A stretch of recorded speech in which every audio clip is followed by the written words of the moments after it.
Party makes an official comeback on Times Network after a 9-year gap. Today, I caught up with Pawan Khera, the head of the media department of the Congress Party, on what the Bharat Jodo Yatra really means. That interaction that I did is in Hindi, 4 times now, Navbharat. Just want you to take a listen in to that. You're watching the News Hour at 9, debate number 2 on Times Now, Super Prime Time.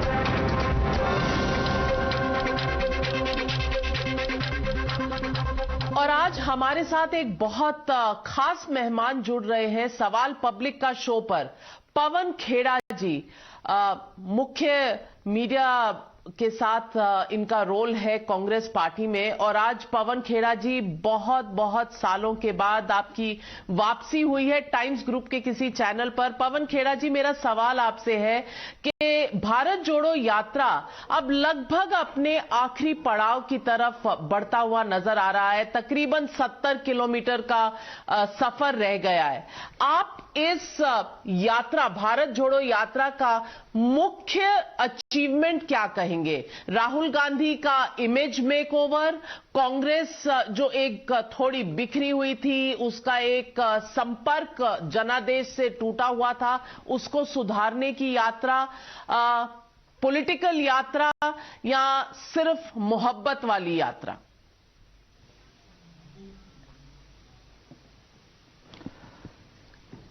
आपने जो ऐसे शुरुआत की नविका जी कि कांग्रेस बिखरी हुई थी या राहुल गांधी की छवि, कम से कम वो तो नहीं है इसका मकसद।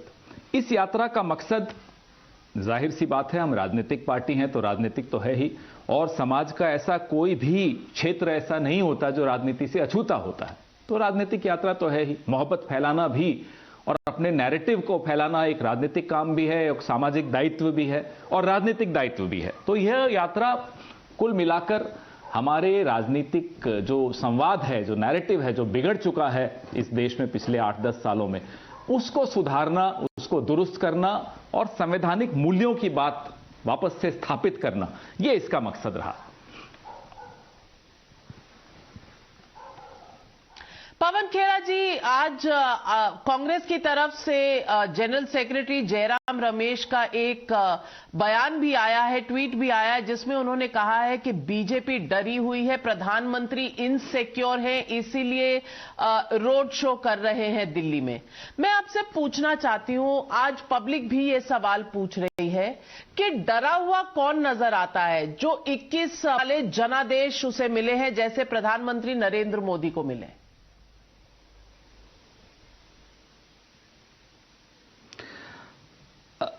एक बात का धन्यवाद तो पूरा देश, और उम्मीद करता हूं कि मीडिया भी राहुल गांधी को देगा कि जो बादशाह सलामत हवा में उड़ने की आदत हो गई थी जिनकी, आज उनको सड़क पर ले आए। भले 1 किलोमीटर के लिए लाए, लेकिन लाए तो सही। पवन खेड़ा जी, दिल पर हाथ रखकर कहिए, नरेंद्र मोदी जी कभी भी सड़क से हटे नहीं थे। कम से कम ऐसे में कई दृश्य आपको दिखा सकती हूं। हाल ही के गुजरात के चुनाव में रोड शो, चलकर लोगों से संपर्क करना, चाहे त्रिपुरा हो, नॉर्थ ईस्ट हो, साउथ हो, ये सब तो उन्होंने बहुत किया हुआ है। तो क्या ये कटाक्ष आपका सही है, या ये कांग्रेस डिफेंसिव मोड से निकलकर अग्रेसिव मोड में आ रही है? नविका जी, चुनाव में सड़क पर निकलना और बिना चुनाव के सड़क पर निकलना, और सड़क पर निकलने का जो तात्पर्य है वो है लोगों की सुनना। हमारा सड़क पर निकलना मतलब लोगों की सुनना। मोदी जी का 1 किलोमीटर का रोड शो, लोगों की सुनने तो अभी भी नहीं निकल रहे। चुनाव में निकलने का आप इससे तुलना कर नहीं सकते। और हां, मैं यह भी जानना चाहता हूं कि ये कोरोना से भारतीय जनता पार्टी का रिश्ता क्या है कि तुमने दी आवाज, लो मैं आ गया। भारत जोड़ो यात्रा के वक्त तो एक चिट्ठी आ रही थी, कोरोना का प्रेम पत्र आ रहा था राहुल गांधी के नाम से, आप भारत जोड़ो यात्रा बंद करिए, कोरोना आ रहा है।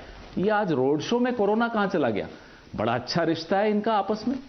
मैं जानना चाहता हूं कि आज कम से कम आपका चैनल जरूर, मुझे लगता है, इस पे डिबेट करेगा कि कोरोना गया कहां, इनके रोड शो पे क्यों नहीं आता, और रिश्ता है क्या इनका कोरोना से, ये भी जरा उजागर करिएगा आज। तो आप कह रहे हैं कि कांग्रेस पार्टी लोगों की बात सुन रही है। आपकी बात क्या राजस्थान में आपके अपने प्रदेश में कोई सुन रहा है? क्योंकि सचिन पायलट और अशोक गहलोत जी के आपस की जो खींचातानी है वो तो लगभग 4-4.5 सालों से ऐसे ही चल रही है जैसे पहले दिन चल रही थी। तो पवन खेड़ा जी, इससे पहले कि भारत के बाकी लोग आप पर विश्वास करें, आपके साथ जुड़ें, आपके अपने नेता जुड़ेंगे क्या?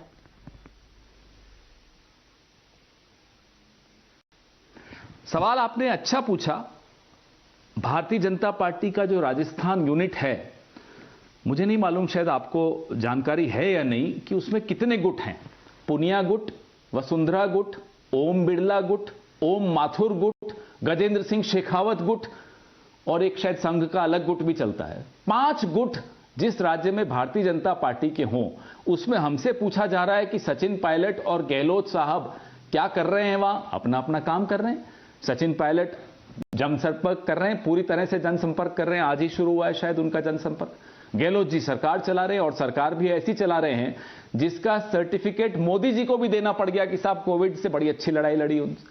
जो हमारी वहां चिरंजीव योजना है, स्वास्थ्य योजना है, जो वादे वहां किए और जो वादे नहीं किए वो भी पूरे किए गए। तो कम से कम थोड़ी तारीफ भी कर लिया कीजिए कभी कभी हमारी सरकारों की।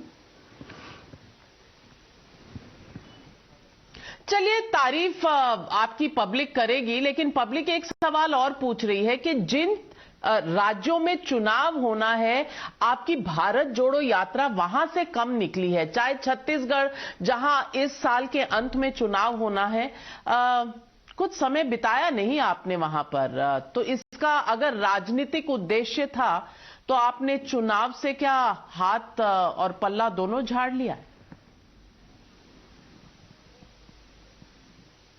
नविका जी, यात्रा तो हिमाचल से भी नहीं गुजरी, हम जीते।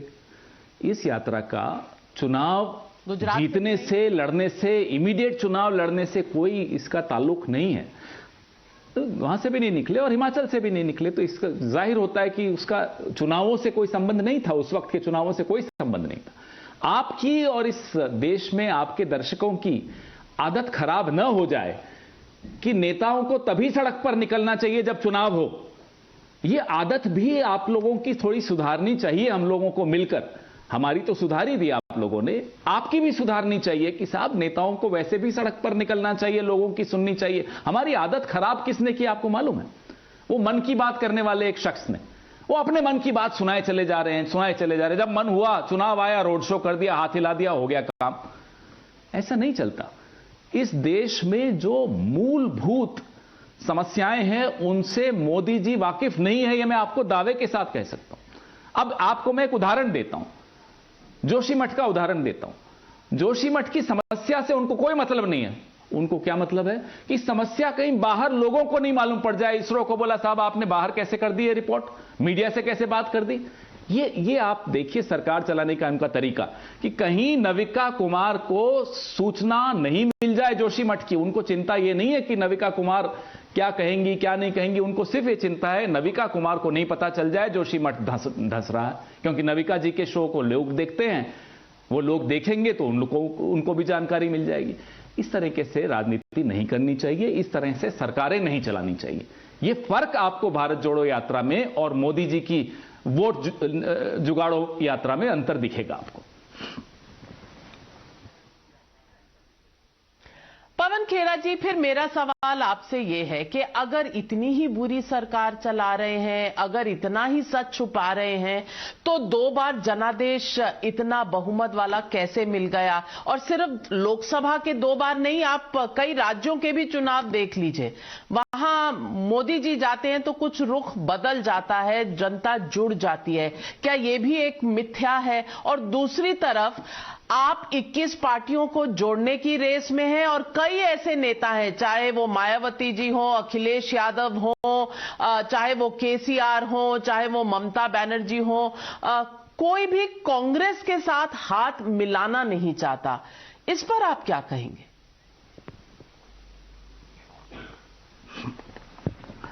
जैसा कि आपने कहा, साहब बादशाह सलामत 2 बार चुनाव जीत गए मतलब हम जो भी उनके खिलाफ बोल रहे हैं, न पेट्रोल की कीमत बढ़ी, न डीजल की कीमत बढ़ी, न लाखों लोग कोविड में मरे, न महंगाई बढ़ी, न बेरोजगारी बढ़ी, हमको हमारा मुंह बंद हो जाना चाहिए।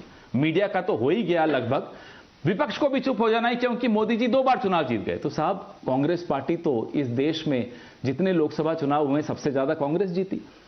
तो साहब, सबसे ज्यादा चुनाव तो राज्यों में भी कांग्रेस ही जीतती आई है पिछले 70 सालों में। तो आज के बाद नविका कुमार हमें वादा कर दें और मोदी जी के बिहाफ पर भी मीडिया हमें वादा कर दे कि न नेहरू जी के खिलाफ एक शब्द बोलेंगे, न इंदिरा गांधी के खिलाफ, न लाल बहादुर शास्त्री के खिलाफ, न राजीव गांधी के खिलाफ, न नरसिम्हा राव के खिलाफ, न मनमोहन सिंह जी के खिलाफ, इनमें से अब किसी के भी खिलाफ एक शब्द भारतीय जनता पार्टी या नविका कुमार नहीं बोलेगी, हम भी चुप हो जाएंगे, हम भी घर बैठ जाएंगे।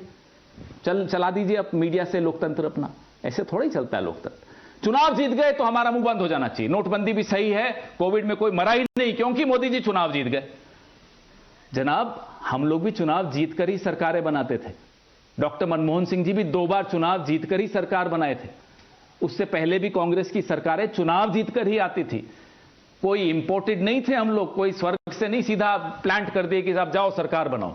हमने भी मेहनत की, सरकार बनाई, देश का भी निर्माण किया। इन्होंने तो सिर्फ सरकारों का निर्माण किया, हमने राष्ट्र का भी निर्माण किया, हमने समाज का भी निर्माण किया, हमने सामाजिक कुरीतियों के भी खिलाफ आंदोलन छेड़े।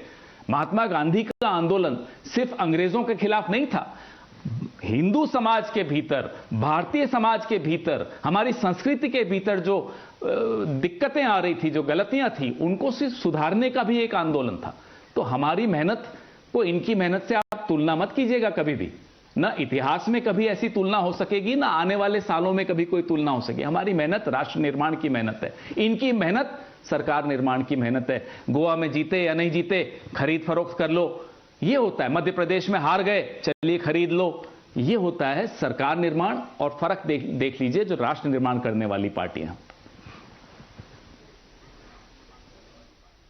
चलिए, मध्य प्रदेश में तो आपके पुराने मित्र थे ज्योतिरादित्य सिंधिया, अब आप कह रहे हैं उनको खरीद लिया। उस डिबेट में फिर कभी पुरानी बात हो गई। लेकिन पवन खेड़ा जी, 2 बातों पर आपसे सवाल पूछूंगी। आपने कहा डीजल पेट्रोल की महंगाई है, बिल्कुल है। और आपकी ही सरकार जो हिमाचल में हाल ही में आई है, उन्होंने मैनिफेस्टो में लिखा था, लेकिन डीजल के दाम तो उन्होंने आते ही बढ़ा दिए। तो ये वादा खिलाफी नहीं है? और इसके अलावा अगर मैं बात करूं कि आप, बिल्कुल आपका हक है, आप विपक्ष में हैं, आप किसी को भी क्रिटिसाइज करें, लेकिन मुद्दा ये है कि बात किसकी ज्यादा मायने रखती है, कितने राज्य इस दौर में। अब 70 साल का हिसाब छोड़कर इस दौर की अगर बात की जाए तो इसमें तो आपको मानना पड़ेगा ना कि पॉपुलैरिटी स्टेक्स में कहीं ना कहीं कांग्रेस पार्टी अब तक पिछले 9 सालों में थोड़ी विफल रही है।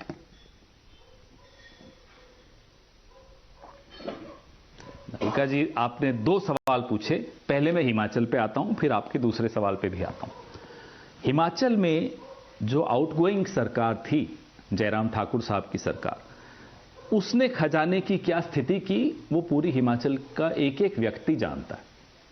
हमने अभी पेट्रोल डीजल के दाम बढ़ाए, इसमें कोई शक की बात नहीं है, कुछ वक्त के लिए बढ़ाए हैं। ओपीएस हमारा एक वादा था, ओल्ड पेंशन स्कीम, उस वादे को पूरा करना आवश्यक था क्योंकि जनता की डिमांड थी और बहुत जबरदस्त डिमांड थी। आपने जश्न देखा परसों जब कैबिनेट ने पहला डिसीजन ये लिया, आपने देखा कितना जबरदस्त लोगों ने खुशी का इजहार किया। तो एक फाइनेंशियल मैनेजमेंट है, ये टेम्परेरी है, इसके बाद सही वक्त पे आपको दिखेगा। और आज भी हिमाचल उन राज्यों में शुमार नहीं है जिसमें पेट्रोल डीजल सबसे ज्यादा महंगा है, इसलिए मैं मानता हूं बढ़ाया है। और यह भी आपको मैं बता दूं, ये कुछ वक्त के लिए बढ़ाया। अब आपने बात की कि पिछले 9 साल में सबसे ज्यादा सरकारें बीजेपी की हैं। नविका जी, मैं आपको याद दिलाता हूं आपके शोज, आप तब भी बड़ी सक्रिय पत्रकार थी, मनमोहन सिंह जी की सरकार थी, रोज शाम को आप खुलकर हमला बोलती थी मनमोहन सिंह जी की सरकार पर। बोलती थी, बताइए आप हमला बोलती थी या नहीं बोलती थी? शीला दीक्षित की सरकार पे। और बिल्कुल ये आपका काम था, एज ए जर्नलिस्ट आपका अधिकार था ये और कर्तव्य भी था। आज वो नविका कुमार कहां है? आज वो मीडिया कहां है? आज का विपक्ष अनाथ है, तब का विपक्ष अनाथ नहीं था। उसके साथ नविका कुमार थी, उसके साथ और अन्य बड़े नामी गिरामी पत्रकार थे आपके जैसे। आज का विपक्ष अनाथ है, हम अकेले लड़ रहे हैं, हमारे साथ लोग आ रहे हैं, धीरे धीरे जुड़ रहे हैं। जैसे जैसे लोगों की आंखें खुल रही हैं, जितनी आंखें लोगों की खुलती हैं उतना टीवी बंद होता चला जा रहा है, और जितना टीवी बंद होता चला जा रहा है, मोदी जी की किस्मत भी बंद होती चली जा रही। सड़क पे आ गए, आज देख लीजिए, भले 1 किलोमीटर के लिए आए ना। ये मोदी जी का आज सड़क पर आना, नविका कुमार जी, आपकी हार है। माफ कीजिएगा, मैं आपके मुंह पर कड़वा बोलता हूं, जैसे आप बोलते हैं, आप ही से सीखते हैं हम कड़वा बोलना, और बोलना भी चाहिए। और ये जीत लोगों की है, ये जीत आपके उन भूतपूर्व दर्शकों की है जो सोचते थे कि नविका जी कहां चली गई। 2014 से पहले वाली नविका जी को जो हम सब ढूंढते थे, आज वो नविका जी शायद अब मिल जाएंगी सबको। पवन खेड़ा जी, आप कड़वा बोलें, मीठा बोलें, आपका हक है, आपका अधिकार है, लेकिन मैं आपको बस एक सूचना देना चाहती हूं। 2013-14 के बाद हम कहीं नहीं गुमे, हम यही हैं, नाविका कुमार भी यही है, वही काम कर रही है जो पहले किया करती थी। बस कांग्रेस आज 9 साल के बाद टाइम्स नाउ नव भारत पर आई है, टाइम्स नेटवर्क पर आई है। कांग्रेस ने बात करनी बंद कर दी थी, क्योंकि शायद जो पुराने सच थे आपको अच्छे नहीं लगे। आपने सोचा तथ्य नहीं, इंसान पे चले जाओ। आपने नाविका का साथ छोड़ा। नाविका तब भी यही थी, यही काम कर रही थी, अब भी कर रही है, लेकिन आज मिले हैं तो बिल्कुल सकारात्मक काम आप भी कीजिए मीडिया के साथ। उंगली जब उठाएं तो थोड़े अपने सत्यों की तरफ भी देखा करें। लेकिन उम्मीद करते हैं, क्योंकि कंस्ट्रक्टिव क्रिटिसिज्म नेशन बिल्डिंग के लिए जरूरी है, और हम इस अगर कंस्ट्रक्टिव क्रिटिसिज्म में एक दूसरे का साथ देंगे तो शायद देश आगे बढ़ेगा। नविका जी, बिल्कुल सही बोला आपने। कंस्ट्रक्टिव क्रिटिसिज्म के साथ साथ सिलेक्टिव क्रिटिसिज्म भी नहीं होना चाहिए। आप तब भी वही काम कर रही थी जो आज आप कर रही हैं, बिल्कुल सही। तब भी आप कांग्रेस पर हमला बोलती थी, आज भी आप कांग्रेस पर हमला बोली, यही शिकायत है आपसे। हम आपके साथ, मीडिया के साथ, विपक्ष और मीडिया का चोली दामन का साथ होता है, हर लोकतंत्र में होता है। मजाक की बात नहीं है, बहुत गंभीर बात है, और मैं जानता हूं यह बात आप मुझसे ज्यादा बेहतर समझती हैं। हम आपकी इज्जत तब करते थे जब आप हमारी सरकारों पर हमला बोलते थे। हम यही चाहते हैं, मीडिया अपना काम करता रहे, जो सरकार है उसको अकाउंटेबल तो बनाइए। लोकतंत्र के पहरेदार आप हैं, हम अकेले नहीं, आप भी हैं। बस यही एक दूसरे को याद दिलाना पड़ता है, और कोई बात नहीं। इसमें कड़वा मीठे की बात नहीं होती। बिल्कुल पवन खेड़ा जी, अब मिले हैं तो आगे बढ़ेंगे, और हर मुद्दे पर डिबेट भी होगी, चर्चा भी होगी, सवाल जवाब भी होंगे, मीठा कड़वा भी होगा। लेकिन बिल्कुल जो एक हमारा उद्देश्य होना चाहिए इस देश के, आप राजनीतिक दल हैं, हम मीडिया हैं, हमारा एक ही उद्देश्य है कि ये देश आगे बढ़े। आप हमारे साथ जुड़े, इतने समय के बाद जुड़े, आपका धन्यवाद। और उम्मीद करते हैं ये वार्तालाप, ये कॉन्वर्सेशन, ये डायलॉग आगे भी चलती रहेगी।